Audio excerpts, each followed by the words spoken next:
Maybe you're brand new to Kendo. Maybe you just don't know anything about Kendo or curious about it. Or maybe you're experienced and you would like to get a different perspective on some of the answers you have for the questions you're about to see. Whichever reason brought you to this video, thank you very much for watching. My name is Jose, I am Yondang in Kendo, and let me tell you what I have planned for you today. On Sundays, I do a live stream where I get to talk to people, we watch Kendo videos together, and we just overall have a good time. And I decided to go into Reddit and answer the frequently asked questions that are posted there. Now, all of these questions already have an answer to them, but I thought that the chat and I could take a time and go over those questions, maybe update some of the information that's been there for a little while, give a little bit of a new perspective from, 2020. On top of that, some other questions came up that I hope you'll find interesting. I would really like your feedback for you to let me know what you think about these videos. If you have any further questions from this or different opinions of the answers we got, please leave it down in the comments below. Because I know it's going to be a long video, what I'm going to do is I'm going to leave the timestamps down below. You can go and guide yourself there if you want to go back to a question, rewatching this video, or just are interested in a specific question, you can do it that way. Please let me know if you enjoyed this type of videos. Let me know in the comments below if you have any extra questions or a different answer to the question we already have. And please, if you haven't already, consider subscribing to the channel, hitting the like button, and hit the notification bell so you know when I'm going live, which I do, by the way, Sundays 3:30 p.m. Eastern Time. And also when I'm posting new videos. I have another one coming in this week that I think you will enjoy, so please stay tuned for that. In the meantime, please stay safe. I really hope you enjoyed the video. Thank you for watching.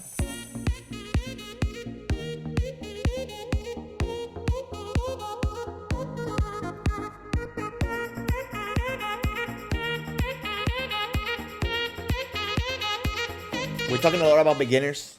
We're talking a lot about bringing people to Kendo. We're talking a lot about people knowing what to expect when they come to the dojo. So today, I had an idea. I don't know if you guys are familiar with this website called Reddit. But in Reddit, they have a Kendo FAQ, frequently asked questions. So I thought that together, you and I could answer some of the Kendo frequently asked questions.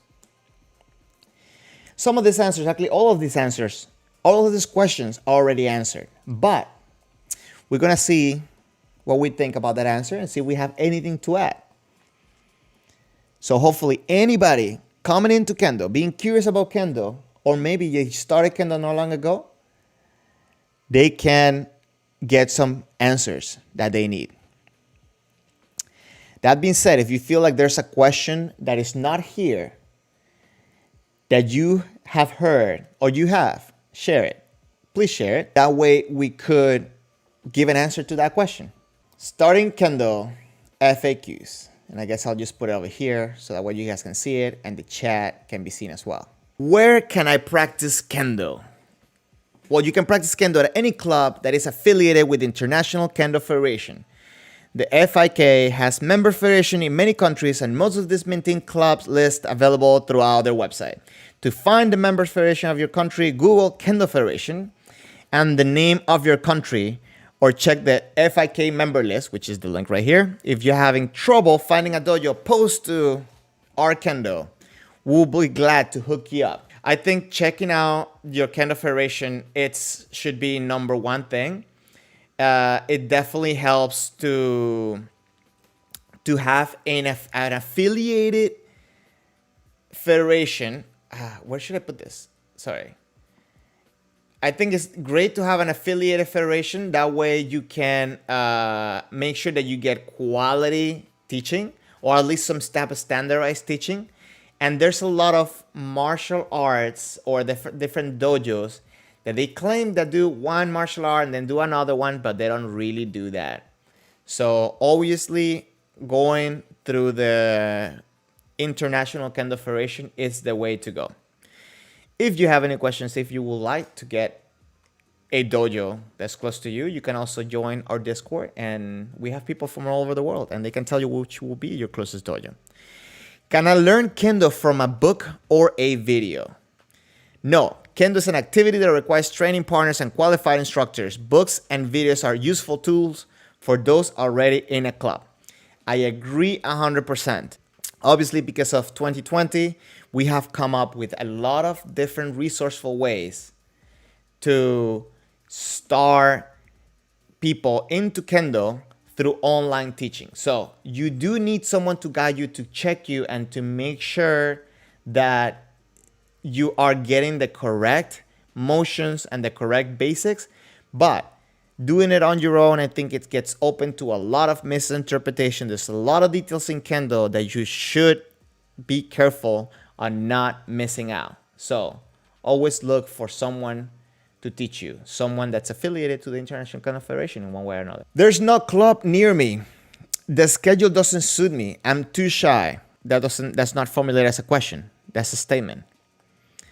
Kendo will have to wait until you are near a club whose schedule suits you and or you get over your shyness. So if you're too shy, there's no reason to be shy. I think you should come to the dojo, you get to meet the people, and little by little, you start opening up. I had that where a lot of people at times are shy and they're kind of hesitant of coming into the dojo. But at the end of the day, they end up having a good time. So just come in with an open mind. Just come in to do what you want to do and get enjoyment from that. If your schedule doesn't suit you, that's unfortunate. You should talk to the sensei though, because like, for example, in my dojo right now, we're trying to figure out the best schedule and maybe opening up some more times. So they may be willing to work a solution with you. Find the dojo that's close to you. And if there's no dojo close to you, find which one is it, because maybe a person that belongs to that club, it's closer to you and maybe they can work something out. I think that's something that I did. What I did for myself when I was in college, there was no dojo close to me. There was only one person that I think I was EQ and he was Shodan.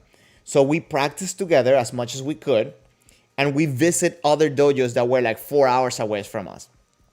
So also talking to the sensei from those dojos, whenever they had somebody passing by, they will make sure to contact us so we had practice at our spot. Still, that wasn't a question. That was a statement. Another point in FAQ should be about Corona and the safety rules and such. Yeah, we can update that. We can definitely update that. We'll talk about Corona and all stuff in a second. Okay, I think this was very important, and it's going to be actually relevant to going back to the dojo, because I feel like a lot of people now, they're not going back to the dojo because they feel they're out of shape.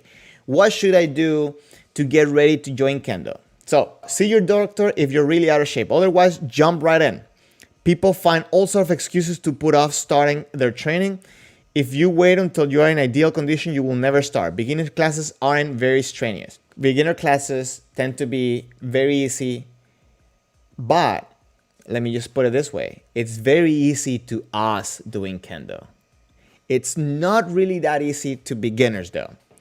You see a lot of tension and a lot of discomfort because they don't really know how to manage their body, and a lot of lack of confidence when they lose their balance, for example. So if you're out of shape, it's okay. Just make sure that if you have a health condition, if you have a problem, you have discomfort, let the instructor know. Always make sure that they know, understand what's your situation. Don't be shy about that. We're not doing it to shame you in any way. We're doing it to help you out, to make sure that if you're feeling any discomfort, it's an okay discomfort. It's okay to get tired. It's not okay for your knees to start hurting, right? Or like you get like some tendon problems. We have to make sure that you're okay. But again, Kendo has different things that we can do. And at the end of the day, Kendo can help you stay in shape and be in shape. You burn a lot of calories doing good Kendo training. And there's a lot of supporting muscles that you work as well when doing suburi. So yeah, do more Kendo. Tobias, so you're asking, how did Corona influence Kendo? Example, Kiai. So I don't know exactly the data, right? I know that the recommendation, for example, on my federation was to do less Kiai, to hold back so that way there wasn't any droplets going out. Some senseis, or some federations didn't give the recommendation. They just said, put your mask on, and a lot of open to interpretation. I think the whole ki, I think we're moving away from that. In the dojo where I'm at, ki was not affected. It's not affected now. It was a little bit at the beginning, but it's not affected now. As a matter of fact, we're just encouraging people to do their best ki. The biggest influence is the mask. The way that it have affected the structure of practice is that we have to take more breaks. And me, for example, as an instructor, I have to be very, very aware of what everybody is doing, how they're doing, how they're moving, and sometimes I have to make a stop to tell that person you need to stop because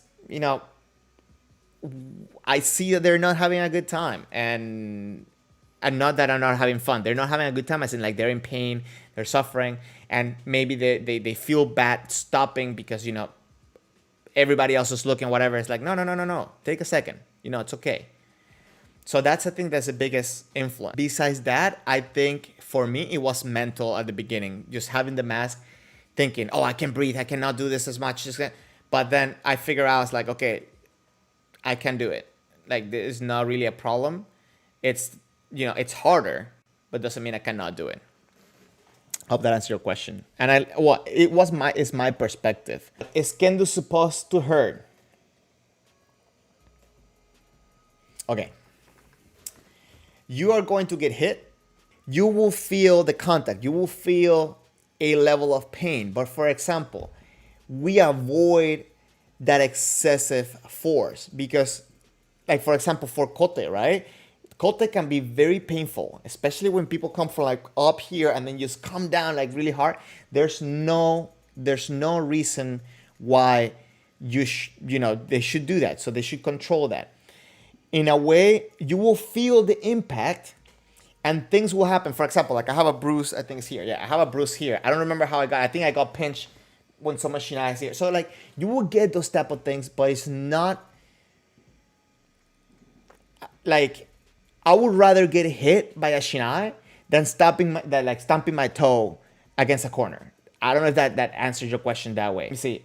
Jen says short answer is no. Yeah, short answer is no, because you shouldn't go out to try to like harm the person as you practice your techniques. There's no reason for that. Especially when people have a nice strike, it just doesn't hurt. You feel the impact, but it doesn't hurt. Things would happen, like I tell you, like I got caught up. But Kevin, you used to have weird joint pain at the side of your ankles. It took a week off. Now you have no pain. This was a few weeks ago. I am not a personal trainer though, so please do not take this as or I'm not any medical advice or anything. Nothing like that. I'm just gonna give you experience. Maybe from your ankle pain, you were having problems because the kendo added an extra level of difficulty to your day-to-day. So once you let go of that for a second, your body was able to recover. And because it got used to doing what it was doing day-to-day, now you're okay to go back doing to kendo. So maybe that's one of the reasons why you're okay now. You can continue doing kendo. But you always have to watch out for some of the things that may cause you pain. I have to wait for the next intake. Is there something I should do to prepare? Sure, do some general physical training. Cardio is the most important thing. Run, bike, swim, whatever you prefer. Please don't try to practice on your own. You're likely to develop bad habits that your instructor will need to correct. I can understand this maybe for like a college, like a university club. Normally, I don't see this being a problem, because people can, normally can come into the dojo. Especially at the beginning, I feel that maybe you can have like a one-on-one session with somebody that they can help you understand some of the basics if you have to wait for the intake. But if there's something that you could learn from being outside of the practice and you're waiting for that so you can join in, I think you should learn etiquette, like how to handle yourself in the dojo, and some basic manners, like don't walk in front of people, don't walk over a shinai and stuff like that. And the words, like the words that you're going to use in Kendo. I think that's definitely some of the things that you can do on your own and get yourself ready to get into Kendo. Kevin, how about the beginner ankle pain? Is it common, and what should they do to take care of it? Okay, so actually I had the beginner person that joined this past week. He had some foot pain on top of the foot, and obviously those are not normal pain. So when you say ankle pain, uh, what's going on? Do you feel like it's your tendon? Do you feel like you're tense and stuff like that? You should feel fatigue in your muscles. You should feel, like maybe you're tensing up, so you're spending more energy than you should for being in kamae, for example. At the beginning, you need to learn how to get to the point where you're just relaxed. But one thing that you want to make sure you do is that you want to avoid joint pain and tendon pain, right? Those are the things that you want to avoid at all cost. So when you say ankle pain, always pain is feedback. It's telling you something is happening or something is wrong. So you should look at that and be specific with that.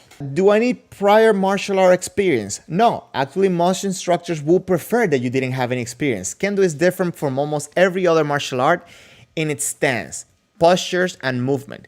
If you do have prior experience, please put it aside and come to Kendo with an open mind. Avoid saying things like, but in Rex Kwon Do, we did this way. Okay, so that last comment, avoid things like saying, but in Rex Kwon Do, we did it this way. I mean, okay, I understand what they're trying to say. You want to not take away time from the class.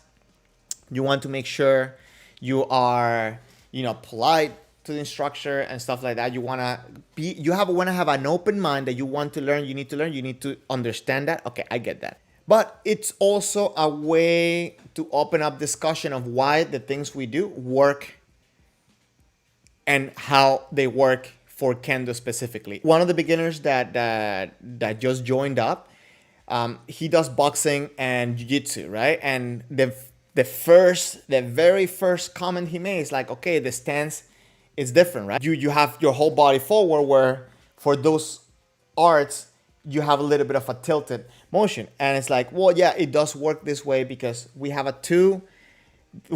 two-handed sword, so we need both hands to give the power.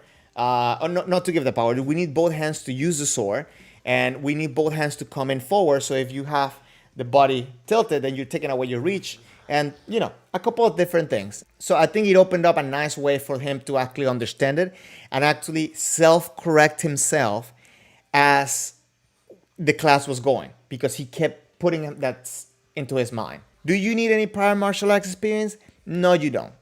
And the truth is that I think the one advantage that people have when they join in from another martial art is that they have an understanding a little bit on timing and awareness when it comes to the keiko part, when it comes to the fighting, to the sparring. But obviously they don't get there at the beginning. They have to wait. So I don't think it could be a benefit, it could be a hindrance, depending how you see it. I understand the fatigue is going to happen. As long as that fatigue doesn't lead you to injury, you're okay. But if you are getting joint or tendon pain, that should be a warning. At least the very minimum, you need to stop and check what's going on, because those injuries can be something else. Am I too old or young to start? Okay, if you're asking this question, you're not too young. Am I too old to start? No. The short answer is no. Well, let me tell you why. I think that if you compare yourself to how young people start in Japan, you will always be frustrated, because most likely you didn't find Kendo as early as some kid was made to do Kendo in Japan. One thing is that you want to understand that you're doing Kendo for you, and you should be looking what you are getting from Kendo for you. You will decide where you're gonna take your Kendo. I guess I should have read the question, the answer first, right?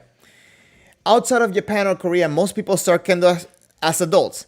So long as your doctor says you're good for rigorous physical activity, you're not too old to start. Okay, this is a little bit sending mixed signals, because now you're telling me I need to be good for rigorous activity, but then before you said, like, like it doesn't take that. No, no, no, no. As long as your doctor says you're good for physical activity, I think you're okay to do Kendo. I have a friend that he's a very amazing Kendoka, that he says, if you can stand, you can do Kendo. That's his prescription. He's not a doctor though. But I think that rigorous physical activity was a little bit extra, because again, everybody's Kendo will go as far as you want to take it. Many people have started in their 40s or later, and people can practice until they're well into old age. And that's one of the things that I love about Kendo, and I'm excited to do Kendo for the rest of my life. I always tell people, I feel sorry for that person, but it will be amazing if I can die doing Kendo. Just go like that. Some clubs have rules regarding how young you may start. They may not have the resources, the insurance, or to teach kids. Generally, kids start as young as 5, but are likely to have more success starting at 10 or 12 when their attention span is better. So this is the thing with kids, and I'm guessing a parent will be the one reading this. So I guess the question should be, is my kid too young to start? And this is the thing. Every dojo struggles with this. We want more kids to do Kendo. We want kids to join Kendo and enjoy it and have fun with it. It's a little bit of a vicious circle, not having more kids for the other kids to be engaged. So ends up having the kids end up leaving as well. Ideally, you will want the instructor to give time to the kids and do it separately from the adults. It's nice when you have adults that are conscious about kids and making them have fun as they do it. I've been in a dojo where people have where the parents have thanked me because I make the little kids have fun, but at the same time do something like kakarigeko, right? Or uchikomi, about making it a game for them. So it's a little bit of a different strategy to teach kids. And you really have to have the nice and the good adults to do it.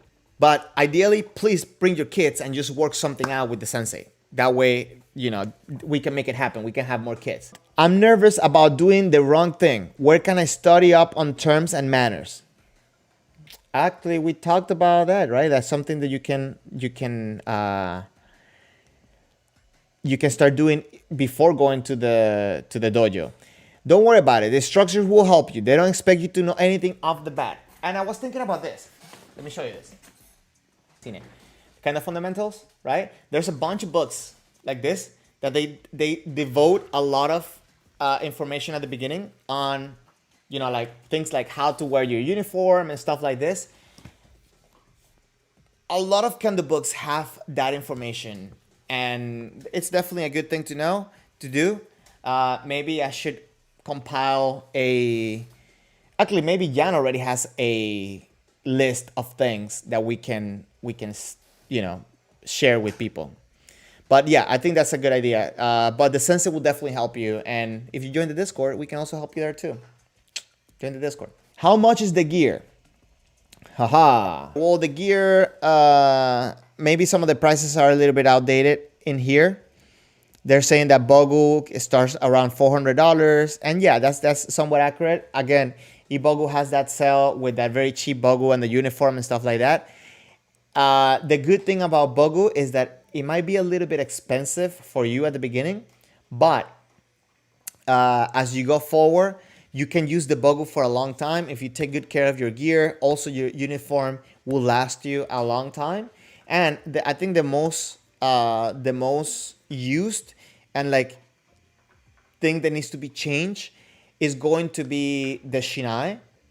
That you can find between $20 all the way to, I don't know, like in the hundreds, but you don't need $100 shinai at all. Yeah, it can be a little bit expensive, but you can get around those things by finding sales, buying things together with your friends, and so on. That helps a lot. Where can I buy gear? Okay. Hold off buying any gear until you consult with your new club. They will help you select the right sizes and make sure you got good enough quality. They may have gear in stock to sell you, or may have supplies they prefer to have club deals with, or suppliers where you can have club deals with. They often will not want you to buy a uniform right away, and most certainly will advise to wait for some time before buying Bogu. Okay, big point. The reason, in case you're new, the reason why we don't want you to buy gear out of the bat, first, because we don't know how much commitment you're going to have. But second of all, the uniform is very important because a lot of times the hakama is meant, like it's going to interfere with us looking at your footwork. So we want to make sure that we see you doing it correctly, and that way we help you into to going and progressing in your kendo. So you want to make sure that, yeah, you consult with your dojo. I think the main concern is finding a reputable place, a place that you know is going to sell you something, is going to make it to your house, and you're going to get good quality. If you're looking for a recommendation specifically, you can ask your dojo. You can pass by the Discord. We talked a little bit about that earlier, so I'm not gonna bore you guys repeating all that stuff. What are beginner classes like? Okay, you can expect to begin by learning basic etiquette, the various bows that are used, how to comport yourself in class, and so forth. For technique, you will start with footwork and basic posture. In some clubs, you may do only footwork for some time. You will learn how to hold the shinai and the basic swing. You will learn the various kinds of practice swings, suburi. Eventually, you will move on to hitting targets. First, a held shinai, and later on a person in armor called motodachi. You will train without armor for a period of anywhere from 3 months to a year, depending on the club's policies and also on your dedication and abilities. Tobias, a good method for beginner courses is to have like online meetings before the courses, so the beginner questions can be answered by talking instead of just email. You're into something. You are onto something, my friend. Maybe a year ago, 2 years ago, that was not something that could have been on the table.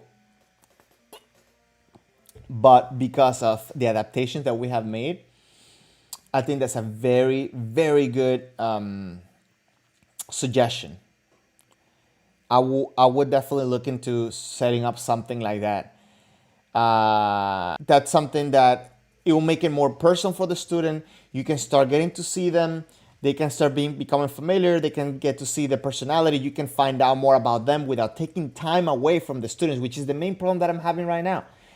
I feel bad taking away the time from the people that are coming, day in and day out to the dojo, to also give time to the people that are just starting. And a lot of the times I feel like I'm repeating myself a lot. Everybody in the dojo understands it, because everybody in the dojo wants more students. So I'm not saying that they will look at you bad or whatever if you do that, but I think that doing it that way will definitely make it more accessible and easier going for everybody. Beginners classes for me right now, they look like that. I teach them how to enter the dojo, how to hold the sword, not only in kamae, but also holding the sword when they're not in kamae, when they're walking around the dojo, how to walk around the dojo. And the biggest thing, it's also the respect and understanding the distance with their opponent, right? And sometimes, depending on the age, I make it a game, a little bit of like letting them know, listen, they have a weapon, right? So you don't want to be too close to them, because then they can hurt you with the weapon, like depending on the age and so on. One thing that I've been pondering this past week is just the first class, just allow them to also have fun. And I'm talking obviously age appropriate, but letting them know, okay, you can swing, you can probably, like hit me and so on. So they start getting a little bit of feedback and excitement from it, but then transitioning them into what we need for them to learn in order for them to actually do good kendo. Because that's the goal after all, right? We want to grow kendo, we want them to do good kendo. So that was all the frequently asked questions. If anybody has any other ones that coming our way. There was a little comment here. Let me see. I was wondering if we should warn future beginners about sketchy private dojos. You mean that they don't actually exist or do anything against the law, but in general, you think we can safely say that they are not within the federation, they're not on their language network. Okay, so you want to make sure that you have a an affiliated dojo, especially if you're looking to grow in Kendo, right?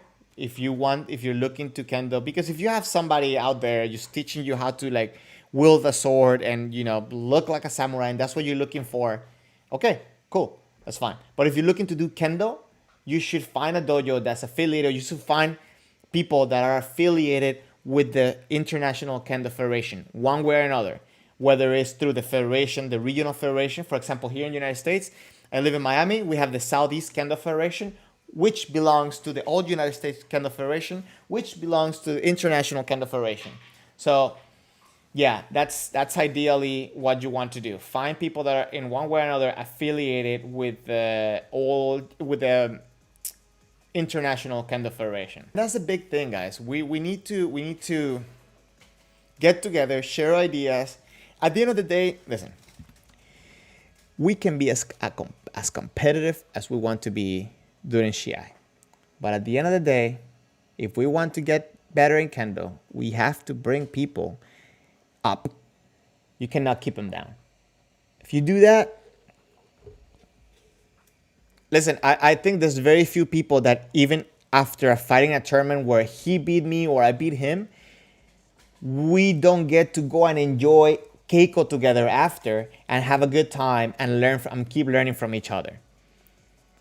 There's very few cases where someone has been like, a bad person, just to put it that way, and said like, and I haven't had a happy interaction with them after.